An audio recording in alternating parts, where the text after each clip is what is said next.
जी, तो स्टार्ट करते हैं हम 4.8 न्यूमेरिकल। इसमें क्या कहा जा रहा है, 2 blocks of masses 5 kilogram and 3 kilogram are suspended by 2 strings as shown. Find the tension in each string. ये कहा जा रहा है कि जो है वो 2 ब्लॉक्स हैं जिनके मैसेज हैं, एक 5 किलोग्राम और एक 3 किलोग्राम, जो कि हमें इसमें फिगर में दिखाए गए हैं। इनको हमने सस्पेंड किया हुआ है, यानी कि हमने फ्रीली इसको एयर में जो है वो लटकाया हुआ एक स्पोर्ट के ज़रिए से। हमने क्या करनी है, हमने इन दोनों स्ट्रिंग्स की, जिन स्ट्रिंग्स के साथ ये मैसेज अटैच है, हमने उन दोनों की टेंशन फाइंड आउट करनी है। अब जो है वो इसमें हमारे पास जो है वो टेंशन क्या होती है, हमने बड़ी डिटेल से बात की थी न्यूमेरिकल नंबर 4.7 में। अगर आपने जो है वो वीडियो नहीं देखी तो पहले उसको लाजमी वॉच कीजिएगा, उससे आपको क्लियर हो जाएगा, आपको उसमें क्लियर हो जाएगा कि वेट और टेंशन होता क्या है। क्योंकि इसमें भी हमारे पास वही चीज़ें दो यूज़ होनी है और न्यूमेरिकल है भी उस जैसे ही, बस थोड़ा सा जो है वो ट्रिकी है, वैसे है आसान। तो सबसे पहले अगर हम देखें, यहाँ पे हमने एक फिगर ड्रॉ की है, यही वाली। हमारे पास जो है वो 2 मैसेज हैं, एक 5 किलोग्राम और एक 3 किलोग्राम है। दोनों जो है एक स्ट्रिंग के साथ सस्पेंड हुए हुए हैं। अब क्या होगा कि ज़ाहिर जो हर जो मैस है उसका वेट क्या होता है, हमेशा डाउनवर्ड होता है। किस तरह डाउनवर्ड होता है, क्योंकि हमें पता है कि वेट जो है वो ऐसी फोर्स होती है जो कि ग्रेविटी की वजह से होती है। इस चीज़ का पता है ना हमें, तो इट मीन्स के जो है वो ग्रेविटी हमेशा डाउनवर्ड एक्ट करती है। इसका मतलब ये कि वेट भी क्या होता है, डाउनवर्ड ही एक्ट करता है। तो वेट हमारे पास एक ऐसी फोर्स है जो कि किस वजह से होती है, due to gravitational force of the earth, and it is always acting in the downward direction. इससे हमें ये बात तो क्लियर होगी कि जो दोनों मैसेज हैं, दोनों का वेट क्या होगा, डाउनवर्ड ही होगा। अब ये हमारे पास मैस M2 था, तो इसका वेट हमारे पास क्या है, W2 है। ये हमारे पास मैस M1 है, तो इसका वेट हमारे पास क्या होगा, W1 होगा। अच्छा, अब जो है वो ये दोनों मैसेज अटैच हुए हैं एक स्ट्रिंग के साथ। अब स्ट्रिंग क्या करेगी, इनको टेंशन प्रोवाइड करेगी। टेंशन हमारे पास कौन सी फोर्स होती है, टेंशन एक ऐसी फोर्स होती है जो कि वेट के, एक तो हम इसको ये भी कह सकते हैं कि वेट की रिएक्शनल फोर्स है, यानी कि हमें पता है ना हर बॉडी का एक एक्शन होता है, रिएक्शन होता है। टेंशन हमारे पास क्यों आई है, क्योंकि ये मैसेज दोनों अटैच हुए स्ट्रिंग के साथ, और जब भी कोई भी चीज़ किसी स्ट्रिंग के साथ या किसी भी धागे के साथ अटैच हुई भी हो, तो वहाँ पे कौन सी फोर्स पैदा हो जाती है, वहाँ पे टेंशन फोर्स लाजमी एग्जिस्ट करती है। अब टेंशन की जो डायरेक्शन होती है वो हमेशा अपवर्ड डायरेक्शन में होती है, ऊपर की जानिब होती है। और ये होती किसके बराबर है, ये इस वेट के बराबर होती है। क्यों बराबर होती है, क्योंकि ये बात भी हमने पिछले न्यूमेरिकल में की थी कि हमारे पास जो पिक्चर फ्रेम थी वो क्यों रेस्ट कंडीशन पे है, क्योंकि उसके ऊपर जो वेट एक्ट हो रहा है जो कि डाउनवर्ड डायरेक्शन में है, और जो हमारे पास जो है वो टेंशन फोर्स है जो कि स्ट्रिंग्स की वजह से उसके अंदर आई है, वो दोनों क्या है, इक्वल हैं। वो इक्वल हैं तभी तो उन दोनों ने एक दूसरे के इफेक्ट को कैंसिल किया और जो फ्रेम है वो अपनी जगह पे बिल्कुल रुकी हुई है। इसी तरह अब ये मैस, अगर हमारे पास इसका वेट ज़्यादा हो जाए, इट मीन्स कि ये नीचे की तरफ गिर जाए, और अगर इसकी टेंशन ज़्यादा हो जाए, इट मीन्स ये ऊपर की तरफ चला जाए। लेकिन ऐसा नहीं होता। कोई भी चीज़ अगर हम हैंग करते हैं तो वहीं पे ही हैंग रहती है। इसका मतलब ये हुआ कि वो क्यों रहती है, क्योंकि उसका वेट और टेंशन आपस में क्या हो जाते हैं, इक्वल हो जाते हैं। इससे आपको एक बात तो क्लियर हो जाएगी कि अगर जो है वो हमें उन्होंने कहा है टेंशन फाइंड आउट करने का, तो अगर हमें किसी तरीके से इन दोनों मैसेज का वेट पता चल जाए तो वो हमारे पास जो है वो उससे हम टेंशन भी फाइंड आउट कर सकते हैं। लेकिन हम किस तरीके से करेंगे, आप देखें, अगर हमने T2 फाइंड करनी है ना, तो इस स्ट्रिंग के साथ सिर्फ ये एक जो मैस है ये अटैच है। इट मीन्स कि ये जो T2 है ये बराबर होगी W2 के।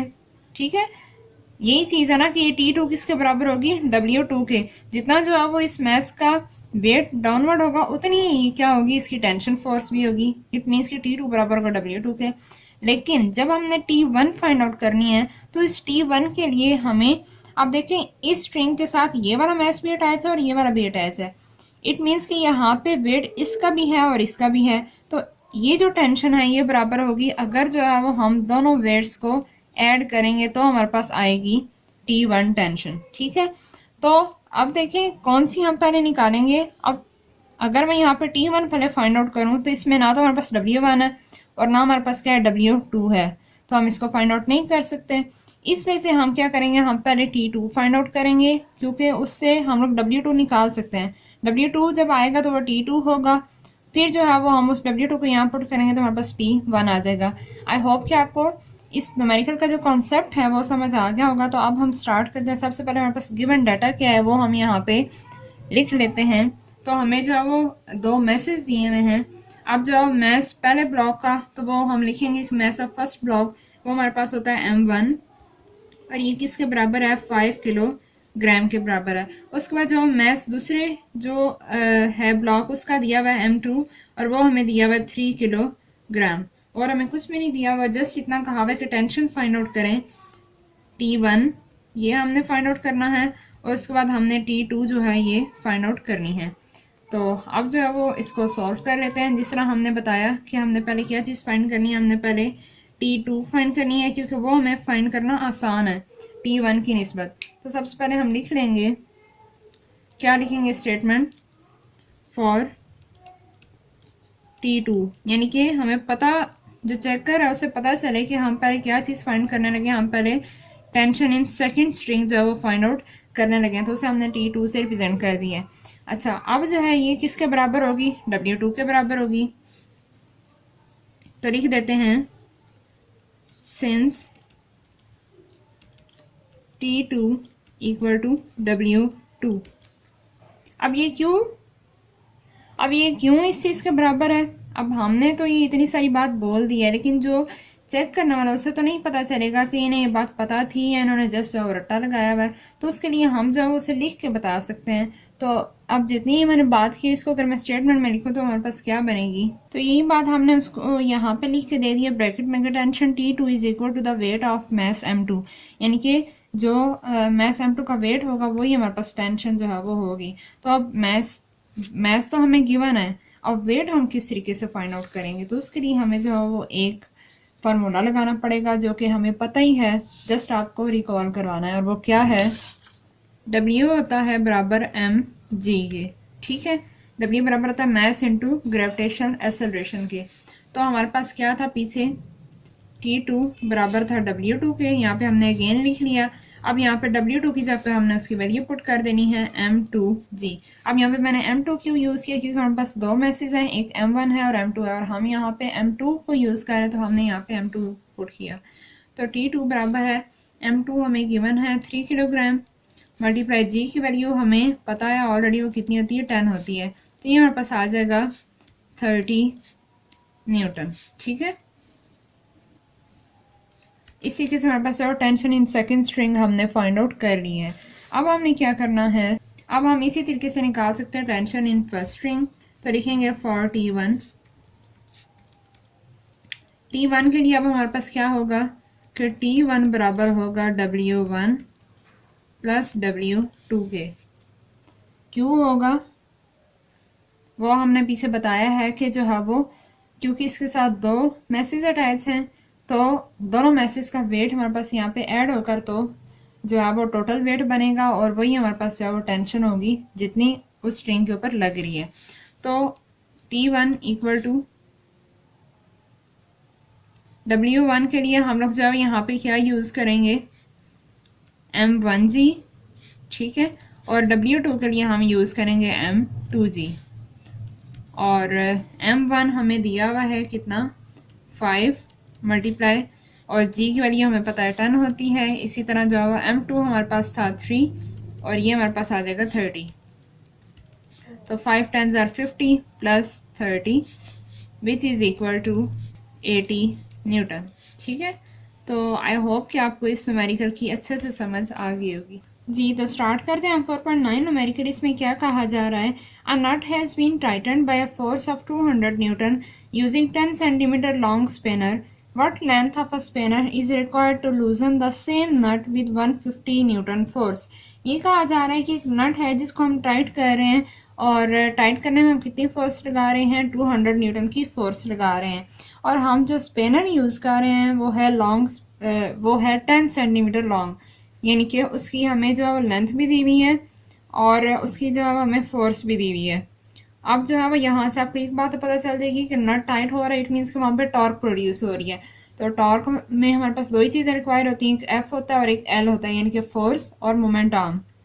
तो फोर्स तो ये होगी 200 न्यूटन की, और मोमेंट आर्म भी हमें दिया हुआ 10 सेंटीमीटर। अब वो ये कह रहा है what length of a spinner is required, हमें स्पिनर की कितनी लेंथ चाहिए टू लूजन द सेम नट, वही नट जो है वो लूज करने के लिए, with 150 Newton force, 150 Newton force लगाने से। अच्छा अब देखें, यहीं से ही अगर हम समझ लें तो हमारा क्वेश्चन यहीं पे सॉल्व हो जाएगा। वो ये कह रहा है कि उसी नट को अब हमने लूज करना है, यानी कि खोलना है, तो उस पर अब हमने फोर्स लगानी है 150 न्यूटन की। तो हमें जो है वो कितनी लेंथ का स्पिनर चाहिए, यानी कि हमने उसका मोमेंट आर्म फाइंड आउट करना है, एल हमने उसका फाइंड करना है। अच्छा अब मुझे बताएं कि सेम नट है, अब जिस नट को हम जितना ज़्यादा जो है वो टर्न करके तो उसको हम जो है वो टाइट करेंगे, जितनी ज़्यादा फोर्स के साथ टाइट करेंगे उतना ज़्यादा ही हमें जो है वो उसको खोलना पड़ेगा, उतनी ही मीन्स के फोर्स के साथ खोलना पड़ेगा। इट मीन्स कि जितना टर्निंग इफेक्ट पहले स्पिनर में था, पहले स्पिनर ने जितना जो है वो टॉर्क प्रोड्यूस किया उसको टाइट करने में, उतना ही जो है वो दूसरा स्पिनर भी टॉर्क प्रोड्यूस करेगा उसको खोलने में। अब उन्होंने फोर्सेस तो दोनों की दे दी हैं, ठीक है, टॉर्क दोनों का बराबर होगा, लेंथ हमें एक की दी हुई है और दूसरे की हमने फाइंड आउट करनी है। अब यहाँ पे एक छोटा सा बिल्कुल पॉइंट है जो कि अगर आपको समझ आ गया तो आपकी जो वो सारा न्यूमेरिकल इजीली सॉल्व हो जाएगा। अब देखें कि ये मैंने जो यहाँ पे फिगर बनाई है, दो मैंने स्पिनर बनाए हैं, कुछ ज़्यादा अच्छे तो नहीं बने बट इतने हैं कि समझ आ जाए। अच्छा अब देखें कि यहाँ पे दो स्पिनर हैं, एक स्पिनर हमने थोड़ा सा लंबा लिया है और एक स्पिनर हमने छोटा लिया है। अब इस तरह क्यों लिया है, उन्होंने हमें दोनों की फोर्स दी हुई है, एक की फोर्स हमें दी हुई है 200 न्यूटन। अगर मैं यहाँ पे गिवन डाटा में लिख दूँ पहले, तो हमें जो है वो दो फोर्सेज हैं, तो हम पहली फोर्स को हम जो है वो F1 कह देते हैं, ये हमें दी हुई है 200 न्यूटन। दूसरी फोर्स उसके बाद हमें जो है वो लेंथ दी हुई है, लेंथ यानी कि स्पिनर की जो कि उसका होता है मोमेंट आर्म, इसको हम L1 से रिप्रेजेंट कर देते हैं और ये हमारे पास है 10 सेंटीमीटर, ठीक है। उसके बाद जो है वो हमें F2 दी हुई है, दूसरे स्पिनर पे जो हम लोगों ने फोर्स लगानी है वो भी हमें दी हुई है 150 न्यूटन। और हमने फाइंड आउट क्या करना है, हमने L2 यानी कि दूसरे स्पिनर की हमने लेंथ फाइंड आउट करनी है, जो मोमेंट आर्म होगा उसका वो। अच्छा अब मुझे ये बताएं कि जो है वो कौन सा स्पिनर है जिस पे हम 200 न्यूटन की फोर्स लगाएंगे और कौन सा है जिस पे हम 150 न्यूटन की लगाएंगे। अब आप इसको किस तरीके से सॉल्व करेंगे, मतलब आप किस तरह पता चलेगा कि किस पे ज़्यादा फोर्स लगेगी और किस पे कम लगेगी। उसके लिए हमारे पास एक बहुत ही आसान सी ट्रिक है, और वो क्या, हमें पता है कि जो है वो टॉर्क का फार्मूला होता है, दो टॉर्क्स हैं तो हम जो है वो टॉ1 और टॉ2 लिख लेते हैं। फार्मूला हमारे पास होता है F मल्टीप्लाई एल, इसका भी फार्मूला हमारे पास है F मल्टीप्लाई एल, ये L1 F1 और ये F1 F2 और L2 हमारे पास आ जाएगा। अच्छा अब जो क्योंकि दोनों टॉर्क्स बराबर हैं, T1 अगर फर्ज करें हमारे पास जो है वो लग रही है। अच्छा अब जो है वो हमने क्योंकि दोनों टॉर्क सेम रखने हैं, तो एक में हमारे पास जो है वो जो फोर्स होगी वो क्या होगी 20 होगी। तो अब इधर तो 100 बनना चाहिए ना, 20 को मैं किससे मल्टीप्लाई करूँ कि मेरे पास 100 बने, 5 के साथ। अब यहाँ पे 20 क्या है हमारे पास F1 है और ये है हमारे पास L1। अब देखिए मुझे 100 बनाने के लिए अगर मैंने इसको बढ़ाया है तो इसको मैंने कम किया है, ठीक है, ऑटोमेटिकली अगर मैंने, तो इसी तरह यहाँ पे भी हमें जो टॉर्क तो 100 ही रखनी है ना, तो अब मुझे क्या करना पड़ेगा, अगर मैं जो है वो इसको फोर्स को कम करूँ, ठीक है, तो मुझे इसको बैलेंस करने के लिए ज़ाहिर है इसको बढ़ाना पड़ेगा, मोमेंट आर्म को मुझे क्या करना पड़ेगा, इंक्रीज करना पड़ेगा। तो इट मीन्स कि अगर देखें यहाँ पे एक वैल्यू बढ़ रही है ना, तो दूसरी वैल्यू क्या हुई है, कम हुई है।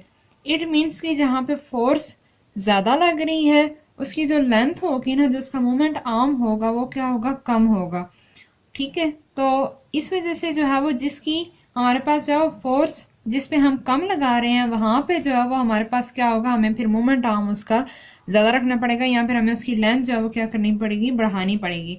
तो अब आपको आई थिंक कि इस चीज़ की समझ आ गई होगी, जिससे हमारे पास अब देखें कि हमने ये एल बढ़ाया तो हमें जो एफ क्या करना पड़ा, कम करना पड़ा।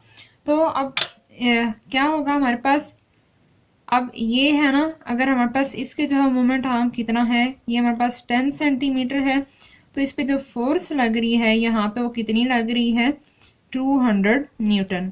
तो यहाँ पे कितनी फोर्स लग रही है, 150 न्यूटन, ठीक है, 150 न्यूटन की फोर्स लग रही है, तो इसका जो मोमेंट आर्म होगा वो हमने क्या करना है, अब फाइंड करना है। तो आई थिंक आपको यहाँ तक इस बात की तो समझ आ गई होगी, बिल्कुल क्लियर होगी कि जो मोमेंट आर्म आएगा ना इस स्पिनर का, वो क्या होगा, इससे ज़्यादा ही होगा, यानी कि उसकी लेंथ क्या होगी, इससे बड़ी होगी। वैसे तो हमें फिगर में भी नज़र आ रहा है ना। तो स्टार्ट कर लेते हैं आप न्यूमेरिकल को, किस तरीके से हम इसको सॉल्व करेंगे। आप देखिए हमारे पास हमने जो कंडीशन यहाँ पे लगाई थी ना कि दोनों स्पेनर से हम लोगों ने काम एक ही करना है, उसी नट को पहले एक से टाइट करना है, इससे हमने टाइट किया और इससे अब हमने क्या करना है, खोलना है। तो ज़ाहिर है दोनों में टार्क तो हमें इक्वली प्रोड्यूस करना पड़ेगा ना। तो टार्क का हमारे पास जो फार्मूला होता है हमारे पास F × L, ठीक है। अब क्योंकि हमारे पास जो है वो τ1 और τ2 दोनों ही हमारे पास क्या है, बराबर हैं, तो हम क्या करेंगे यहाँ पे इसको τ1 F1 L1 और इसी तरह यहाँ पे अगर हमारे पास वो τ2 पर दोनों को लिख लेते हैं कि ये हैं कि इनके फार्मूलाज ये बनेंगे। अब क्योंकि सिंस τ1 = τ2, ठीक है, क्योंकि ये दोनों बराबर हैं तो इनकी वैल्यूज भी हमारे पास क्या होंगी, फिर बराबर ही होंगी, ठीक है। तो अब जो है वो यहाँ पे हमने फाइंड आउट क्या चीज़ करनी है, हमने फाइंड करना है L2। तो किस तरीके से, ये तो आपको पता ही होगा, सिंपली हम लोग जो चीज़ हमने फाइंड करनी थी उसको हम इक्वल टू को एक तरफ रहने देते हैं और जो दूसरी चीज़ साथ अगर मल्टीप्लाई हो रही हो तो इस तरफ आके वो क्या हो जाती है, डिवाइड हो जाती है, ठीक है। तो ये हमारे पास अब इस तरह आ गया। अब जो है वो हमने क्या करना है, इसके अंदर जस्ट वैल्यूज पुट करनी है और हमने इसको कैलकुलेट कर लेना है। तो F1 की वैल्यू हमारे पास है 200 न्यूटन मल्टीप्लाई L1 है हमारे पास। अच्छा, L1 को मैंने चेंज नहीं किया, 10 सेंटीमीटर था, तो हमने इसको किस में चेंज करना था, मीटर में। तो मीटर में हम किस तरीके से चेंज करते हैं, 100 से डिवाइड करके। तो जब हम 100 से डिवाइड करेंगे तो ये हमारे पास आंसर आएगा 0.1 मीटर, ठीक है। आप कैलकुलेटर से करें, यही आंसर आएगा 0.1 मीटर। और इसी तरह हमारे पास नीचे जो F2 है वो दी हुई है 150 न्यूटन। तो ये न्यूटन तो इस न्यूटन से कैंसिल हो जाएगा। बाकी वैसे तो कटिंग भी हो सकती है, लेकिन जो है वो कैलकुलेटर ही यूज़ कर लेते हैं हम, ताकि जिन स्टूडेंट्स को कटिंग वगैरह की समझ नहीं आती है तो वो इस तरीके से कर लें, ठीक है। 20 और जब हम इसको डिवाइड करेंगे 150 पे तो ये हमारे पास आ जाएगा 0.13333 सो ऑन चलता जा रहा है। तो हमारे पास क्या आया, 0.1333 और ये अब हमारे पास जो आंसर आएगा वो किस में आएगा, मीटर में। लेकिन हमारी बुक पे जो रिक्वायर्ड आंसर है वो सेंटीमीटर में। तो अब हमने क्या करना है, हमने इसको सेंटीमीटर में चेंज करना है। तो जिस तरह सेंटीमीटर से मीटर में जाने के लिए हम क्या करते हैं, 100 से डिवाइड करते हैं, ठीक है। इसी तरह अब अगर हमने मीटर से सेंटीमीटर में जाना तो उसका उलट हो जाएगा। उलट किस तरीके से, कि अब हमने क्या करना है, इसको मल्टीप्लाई कर देना है 100 के साथ। तो जब हम इसको मल्टीप्लाई करेंगे तो हमारे पास आंसर आ जाएगा 13.333 सो ऑन चलता जाएगा। तो अब हमारे पास क्या आएगा, L2 = 13.3 सेंटीमीटर, ठीक है। तो ये था हमारा रिक्वायर्ड आंसर न्यूमेरिकल नंबर 4.9 का। आई होप कि आपको समझ आ गई होगी इसकी। जी, तो स्टार्ट करते हैं हम 4.10 न्यूमेरिकल। इसमें क्या कहा जा रहा है, a block of mass 10 kilogram is suspended at a distance of 20 centimetre from the centre of uniform bar 1 metre long. What force is required to balance it at its center of gravity by applying the force at the other end of the bar? अब हमें कहा ये जा रहा है, अगर इसको थोड़ा सा सिंपल किया जाए कि एक हमारे पास बार है, ठीक है, जिसकी लेंथ हमारे पास है 1 मीटर लॉन्ग। इसको अगर मैं आपको फिगर के ज़रिए बताऊँ तो आपको ज़्यादा इजीली समझ आएगी कि हमारे पास जो है ना ये एक बार है, ठीक है। ये हमारे पास एक बार है जिसकी हमें लेंथ दी हुई है, ये कितनी है टोटल, 1 मीटर, ठीक है। 1 मीटर जो है इसकी लेंथ है। उसके बाद ये कहा हुआ है कि 10 किलोग्राम 10 केजी का जो मैस है ना, हमने उसको सस्पेंड किया है इस बार के ऊपर। और कहाँ पे सस्पेंड किया है, यानी कि हमने वो जो बार है ना उसको हमने एक सपोर्ट के ऊपर बैलेंस किया हुआ था पहले, ठीक है। और फिर हमने क्या किया, हमने यहाँ से इससे 20 सेंटीमीटर के फासले पे हमने क्या किया, 10 किलोग्राम का मैस हमने अटैच कर दिया। यानी कि हमें ये फासला दिया ये कितना है, 10 सेंटीमीटर। ये कहाँ से है, सेंटर से, ठीक है। ज़ाहिर है कोई भी चीज़ जो बैलेंस होती है सेंटर से। अच्छा, 10 सेंटीमीटर के फासले पे हमने क्या किया, एक मैस 10 किलोग्राम अटैच कर दिया। अब ये कह रहा है बट फोर्स इज रिक्वायर्ड, कितनी फोर्स की हमें ज़रूरत है टू बैलेंस इट, कि हम इसको बैलेंस करें at its centre of gravity by applying the force at the other end of the bar. अच्छा, अब मुझे बताएं कि पहले तो जो है ये बार जो है वो बैलेंस थी, ठीक है, लाइक जो है वो जब हमारे पास फर्ज करें जब हमारे पास ये नहीं था, मैस नहीं था अटैच हुआ हुआ, तो ये जो है वो बार बैलेंस थी। बैलेंस किस तरह थी, क्योंकि हमने इसको सेंटर से इसको बैलेंस किया होता है, इसके सेंटर ऑफ ग्रेविटी से इसको बैलेंस किया था। अब आप कहेंगे सेंटर ऑफ ग्रेविटी क्या होता है? सेंटर ऑफ ग्रेविटी एक ऐसा पॉइंट होता है जहाँ पे किसी बॉडी का पूरा जो वेट होता है वो डाउनवर्ड एक्ट कर रहा हो तो उसको हम सेंटर ऑफ ग्रेविटी कहते हैं, ठीक है। यानी कि कोई भी जो चीज़ है ना उसको हम सपोर्ट कर सकते हैं इसके सेंटर ऑफ ग्रेविटी से। फॉर एग्जांपल अगर मेरे पास ये पेंसिल है ना, अगर मैं इस पेंसिल को अपनी इस फिंगर पे इस तरह खड़ा कर लूँ विदाउट एनी सपोर्ट, तो इट मीन्स के ये इसका क्या होगा, सेंटर ऑफ ग्रेविटी होगा। फिलहाल तो ये खड़ी नहीं हो रही है और ना ये इसका सेंटर ऑफ ग्रेविटी है, बट जस्ट आपको समझाने के लिए बात कर रही हूँ कि कोई भी ऐसी बॉडी जिसको हम उसको सपोर्ट कर दें किसी भी जगह पे, ज़्यादातर जो चीज़ें होती हैं उनका जो सेंटर ऑफ ग्रेविटी होता है वो उनका सेंटर ही होता है। जिस तरह हमने देखा होगा बहुत से बच्चे खेल भी रहे होते हैं कि उन्होंने बुक जो है वो इस तरह हाथ में पकड़ी हुई होती है, ठीक है, और वो इस तरीके से, अगर आपको ये नज़र आ रहा हो तो इस तरीके से जो है वो जस्ट एक फिंगर पे इसको रख के ऐसे ऐसे घुमा रहे होते हैं। तो किस तरीके से घुमाते हैं, क्योंकि वो ये जो पॉइंट होता है ना जिस पे रख के ये रोटेट करती है बुक, वो इसका सेंटर ऑफ ग्रेविटी कहलाता है। तो आई होप कि आपको इस चीज़ की समझ आ गई होगी, ठीक है। अब पहले तो जो है ये बैलेंस थी, उसके बाद हमने क्या किया, हमने इसके सेंटर ऑफ मतलब जो इसका पॉइंट था ना सेंटर, उससे 20 सेंटीमीटर के फासले पे हमने क्या किया, एक जो है वो मैस हमने अटैच कर दिया, ठीक है। अब तो ये बैलेंस नहीं रहा, जब मैस अटैच होगा तो फिर जाहिर है जिधर मैस अटैच है वहाँ से चीज़ हो वो ये बार डाउनवर्ड हो जाएगी और दूसरी तरफ से क्या हो जाएगी, ऊपर चली जाएगी। लेकिन हमें ये कह रहे हैं कि आफ्टर अटैचिंग दिस मैस आप दोबारा इसके इस एंड पे कितनी यहाँ पे फोर्स अप्लाई करेंगे, यहाँ पे आप कितनी फोर्स लगाएंगे कि ये दोबारा जो है वो नीचे बैलेंस हो जाए, इसके सेंटर ऑफ ग्रेविटी पे ये बैलेंस हो जाए। तो आई होप कि आपको इस न्यूमेरिकल का जो कॉन्सेप्ट है वो क्लियर हो गया होगा। तो अब हम लिख लेते हैं, हमारे पास जो डाटा गिवन है वो क्या है। मैथ्स हमें दिया हुआ है 10 किलोग्राम, लेंथ हमें जो बार की टोटल दी हुई है वो है 1 मीटर, ठीक है। उसे हमने कैपिटल एल से रिप्रेजेंट कर लिया। उसके बाद फाइंड हमने करना है कि हम इस तरफ कितनी फोर्स अप्लाई करें कि ये जो है वो बार अगेन बैलेंसिंग पोजीशन में आ जाए, यानी कि बैलेंस हो जाए, ठीक है। और उसके बाद हमें जो है वो हमें जो है वो L1 दी हुई है, वो मैंने यहाँ पे नहीं लिखी तो वो मैं अब लिख देती हूँ यहाँ पे कि L1 हमारे पास है जो हमें दी हुई है दैट इज़ 20 सेंटीमीटर, ठीक है। जितने डिस्टेंस पे हमारे पास जो वो मैस अटैच हुआ है वो हमें लेंथ दी हुई है वो है 20 सेंटीमीटर। और L2 हमें जो गिवन नहीं थी, लेकिन हमने क्योंकि यहाँ पे फोर्स फाइंड आउट करनी है और जो है वो सेंटर से लेके, अगर हमारे पास टोटल जो लेंथ थी वो 1 मीटर थी, तो जो है वो सेंटर से लेके उसका एक एंड तक का जो डिस्टेंस होगा वो हमारे पास 0.5 मीटर होगा, तो उसको हमने L2 कह दिया है। अब जो है वो जिस तरह हमने प्रीवियस न्यूमेरिकल को सॉल्व किया कि जो है वो उसमें हम लोगों ने दो टॉक्स को इक्वल रख के तो हमने उसमें L1 और L2 जिसकी वैल्यू फाइंड आउट करनी है वो हम कर लेते हैं। इसी तरीके से हमने यहाँ पे भी करना है। लेकिन क्या होगा कि देखें, अब जाहिर है जब पहले हमने मैस अटैच किया तो ये एक तरफ इंक्लाइन हुआ, बार जो है वो पहले इस तरफ डाउनवर्ड मूव की, इट मीन्स कि यहाँ पे टॉर्क प्रोड्यूस हुआ।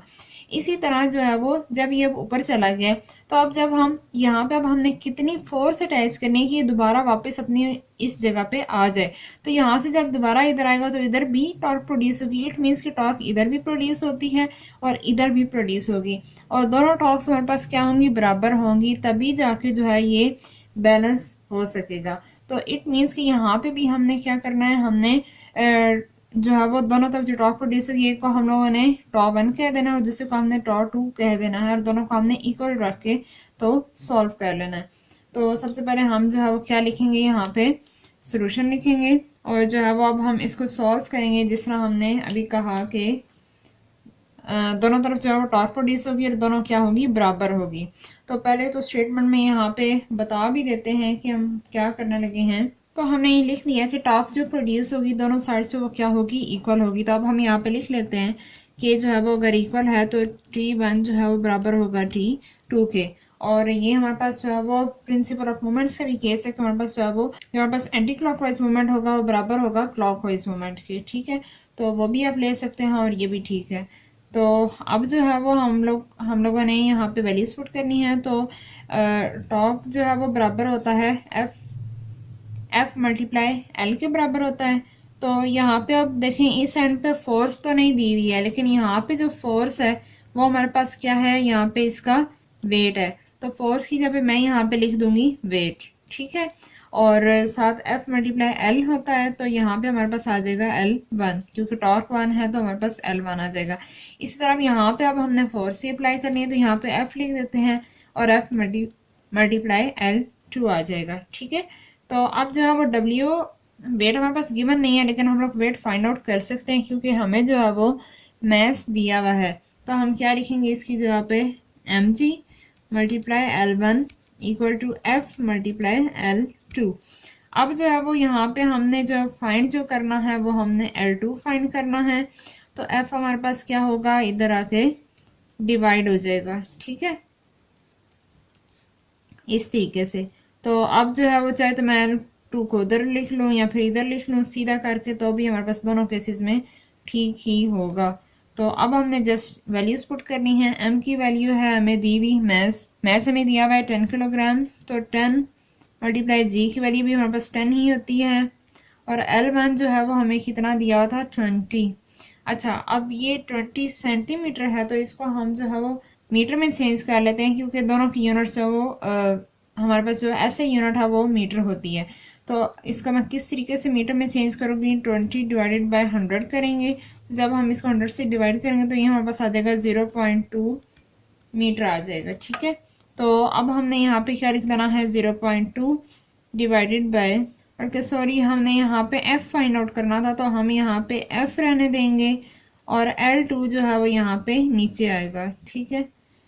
तो ये हमारे पास थी वैल्यू L1 की 0.2 और नीचे हमारे पास आ जाएगा L2 जो कि है 0.5। तो जब हम इस सारे को कैलकुलेट करेंगे तो ये हमारे पास आ जाएगा 10 multiply 0.2 multi equal to and divide करेंगे 0.5 के साथ, तो ये हमारे पास आ जाएगा 40। और जी यहाँ पे भी अब हमें करेक्शन करनी पड़ेगी कि ये हमारे पास फोर्स थी, ये मिस्टेक से बाय मिस्टेक हो गया ये काम, ठीक है। हम लोग फोर्स फाइंड आउट कर रहे हैं, लेंथ नहीं फाइंड आउट कर रहे। तो ये हमारे पास आ गया 40 और फोर्स की यूनिट हमारे पास होती है न्यूटन। तो ये हो तो थोड़ा सा गंदा ही गया, बट आई होप कि आपको समझ आ गई होगी इसकी। एक दफ़ा जो है मैं फिर अगर इसको एक्सप्लेन कर दूं, एक तरफ हमें पहले हमारे पास बार जो है वो बैलेंस थी, फिर हमने क्या किया, हमने एक तरफ जो 20 सेंटीमीटर सेंटर, उसके सेंटर से 20 सेंटीमीटर के फासले पे हमने क्या किया, मैस अटैच कर दिया। अब जब मैस अटैच किया तो बार क्या होगी, एक तरफ से ज़ाहिर नीचे की तरफ मूव कर जाएगी, तो वहाँ पे क्या हुआ, टॉर्क प्रोड्यूस हुआ। अब जो अब हम इन्होंने ये कहा था कि हम इसके दूसरे एंड पे कितनी फोर्स अप्लाई करें कि ये हमारे पास दोबारा बैलेंस स्टेट पे आ जाए, यानी कि इक्वल हो जाए। तो इस वजह से हमें मैस दिया हुआ था 10 किलोग्राम, लेंथ हमें टोटल जो थी बार की वो दी हुई थी 1 मीटर, उसके अलावा हमने फोर्स फाइंड आउट करनी थी और हमें जो है वो एक लेंथ दी हुई थी L1 जो कि थी 20 सेंटीमीटर। L2 हमने खुद से फाइंड आउट की किस तरीके से कि जो है वो हमें पूरी बार की लेंथ दी हुई थी और अगर ये पूरी थी 1 मीटर तो इट मीन्स कि हाफ फिर उसकी कितनी होगी 0.5 मीटर, तो इस वजह से हमने उसकी हाफ ले ली L2 0.5 मीटर और L1 को हमने क्या किया मीटर में चेंज कर लिया डिवाइड करके 100 से। फिर जो है वो अब हमने सॉल्व इसको किस तरीके से किया कि इधर भी टॉर्क प्रोड्यूस हो रही है तो इधर भी प्रोड्यूस हो रही है। अब ज़ाहिर है बैलेंस तभी होगा जब इधर की टॉर्क और इधर की टॉर्क क्या होगी, इक्वल होगी। तो इस वजह से हमने क्या किया कि हमने यहाँ पे लिख लिया कि T1 बराबर है T2 के। अब जो है यहाँ पे हमें पता है कि टॉर्क का जो फार्मूला होता है वो बराबर होता है F मल्टीप्लाई L के, या फिर जो है वो F मल्टीप्लाई R भी लिखा जाता है। दोनों का मतलब L हो या R हो, दोनों लेंथ्स ही हैं। अच्छा, तो अब हमें इस एंड पे जो है वो फोर्स नहीं थी बल्कि मैथ्स दिया हुआ था। तो मैथ्स का हमारे पास क्या होता है, वेट होता है। तो हमने जो है वो वेट की जो फोर्स थी वो हमने यूज़ कर ली, W मल्टीप्लाई L1। तो हमें अब जो है वेट तो पता नहीं था, लेकिन वेट हम लोग फाइंड कर सकते हैं अगर हमें मैथ्स दिया हुआ हो। तो किस तरीके से कि हमें पता है W बराबर होता है mg के, तो हमने W की जगह पे mg लिख लिया, multiply L1 equal to F multiply L2। अब यहाँ पे हमने फाइंड आउट क्या करना था, F फाइंड करना था। तो F को हमने यहीं रहने दिया, और ये जो L2 था इधर मल्टीप्लाई हो रहा था, इधर ले आए हम, तो ये हो गया डिवाइड। अब हमने क्या किया, जस्ट हमने वैल्यूज पुट की हैं। मैस हमें 10 किलोग्राम था दिया हुआ, जी की वैल्यू भी 10 होती है, L1 0.2 मीटर हमने ऊपर फाइंड आउट किया, और L2 भी हमें गिवन था 0.5 मीटर। तो जब हमने सबको कैलकुलेट किया तो हमारे पास जो फाइनल आंसर आया 40 न्यूटन आया। यानी कि अगर हम लोग जब यहाँ पे 40 न्यूटन की फोर्स लगाएं तो हमारे पास जो है ये क्या होगा, ये जो बार है ये गेंद से क्या हो जाएगी, बैलेंस हो जाएगी। तो आई होप कि आपको इन तमाम न्यूमेरिकल्स की समझ आ गई होगी।